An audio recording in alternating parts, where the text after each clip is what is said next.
வணக்கம் டிகேஷ். மீண்டும் இன்றைக்கி ஒரு கல்லூரி போகிற நாள் தான். காலையில் ஏஞ்சி கிட்டுக்கிட்டுன்னு காலேஜ் கிளம்பி போயிட்டேன். பைக்கில் போயிட்டு இருக்கும்போது ஞாபகம் வந்துச்சு, இன்றைக்கி போட வேண்டிய வீடியோவுக்கு வாய்ஸ் ஓவர் கொடுக்கவே இல்லைன்னு.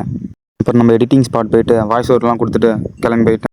காடி எடுத்துகிட்டு போய் பார்க் பண்ணிட்டு காலேஜ் கிளம்பி போனால் நம்ம ராணுவ பட தலைவர் வந்து அருமையான ஒரு நடை ஒன்று போட்டு வராரு. அதை அப்படியே வீடியோ ஒன்று எடுத்து வச்சுட்டு கேண்டீன் போய் சோடாவும் சமோசா போண்டாலாம் சாப்பிட்டு எக்ஸாம் எழுதிட்டு நம்ம அட்டி பாய்ஸ் எல்லாமே ஒன்றா கூடி நிற்கிறாங்க. நானும் ஏதோ ஒன்று தப்பாக இருக்குன்னு யோசிச்சுட்டே இருந்தேன்.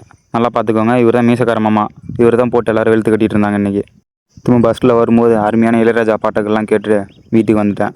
பஸ் ஸ்டாப் வந்து இறங்கினதும் வெயிலின் தாக்கத்தினால அருமையான ஒரு ரோஸ் மில்க் ஒன்று போட்டு காடி எடுக்கலான்னு போனால் நம்ம நண்பர் வந்து 2 பைக்கும் ஒட்டி நிறுத்தி வச்சுருக்காரு. சரியில்லை, 2 பைக்கும் ஜோடி போட போகிறாருன்னு நினைக்கிறேன். காடி எடுத்துகிட்டு வீட்டுக்கு வந்து கழுவி ரொம்ப நாள் ஆச்சு. இன்றைக்கி தான் காடியை கழுவிட்டு இருந்தேன். கழுவிட்டு இருக்கும்போது தான் நம்ம எம்எம் வந்தார். அவருக்கும் கொஞ்ச நேரம் பேசிவிட்டு கொஞ்ச நேரம் பாட்காஸ்ட் பார்த்துட்டு இருந்தேன். என்னன்னு தெரில நண்பர்களே, இப்போல்லாம் ரீசெண்டாக அதிகமாக பாட்காஸ்ட் பார்த்துட்ருக்கேன். லைனாக ஒருத்தர் தான் பார்த்துட்டே வரேன். இதுக்கு தொடக்கப்புள்ளி வச்சது கிறிஸ்டனிக்ஸ் தான். அதுக்கப்புறம் நம்ம எம்எம் ட்ரீட் வைக்கிறேன்னு சொன்னார். சரின்னு காடி எடுத்துகிட்டு கிளம்பியாச்சு. கடைக்கு போனால் நான் பரோட்டா பிச்சு போகிற ஸ்டைல்லையே மாஸ்டர் மயங்கிடுவார் அப்படின்னாரு. ஆனால் மாஸ்டர் அவரை கண்டுக்கவே இல்லை. அவர் பாட்டுக்கு அவர் வேலையை பார்த்துட்டு இருந்தார். பல்பு தான் வாங்கினது மிச்சம். பரோட்டா சாப்பிட்டு வீட்டுக்கு வந்துட்டோம். நாள் முடிந்தது. Tata bye bye.